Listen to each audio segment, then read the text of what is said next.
Hello, today we're going to discuss size and scale of political order. In David Levingston's article, David Hume, Republicanism and Human Scale of Political Order, focuses on different perspectives of the proper size and scale of political order. In the article, scale is the size appropriate to its function. Scale for human things is the human body and its capacities, for example, the size of a door or a window or even the length of a marathon. So the question is, what is the right size for a political order? Further, what other criteria should be characterized a political order?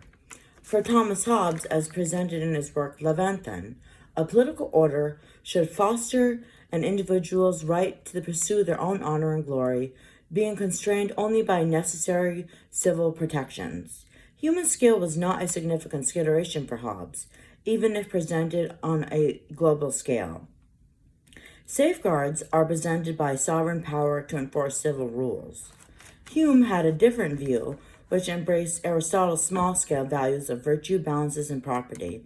Yet he also accepted Hobbes' view of the pursuit of power and glory with the imposition of a few limitations. Hume was committed to republican traditions over monarchy. He believed that large government were detrimental to outlying constituents and tended to vice and disorder. Moreover, a large government over a large territory could concede the incompetence of evils of a lender and exaggerate the virtues. Smaller governments are more transparent and provide more accurate and clear information.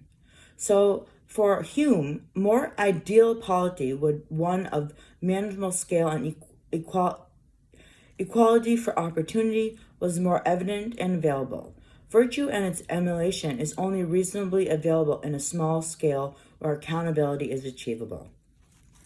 The type of government that was supported by Jean Bobin and Thomas Hobbes in his Leviathan was one where sovereignty was legally acceptable, irresistibly infallible, and individual authority.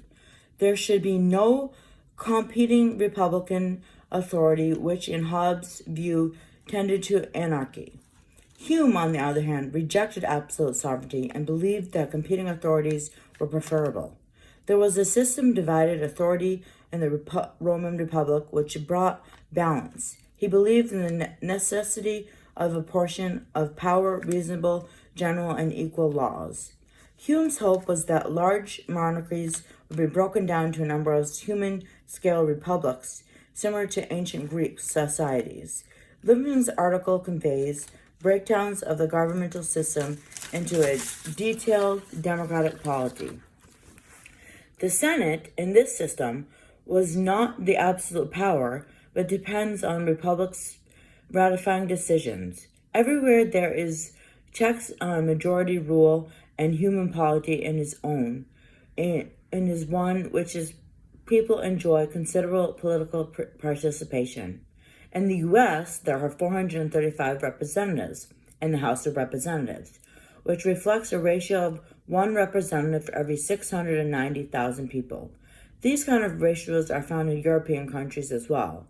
To consider the government to be actually an extension of absolute monarchy and a democratic myth, with reference to the French Revolution, he states, the revolution replaced the person of the king with the fiction of a nation person. Although Hume supported republics, he made the case that degenerate republics are worse than monarchies.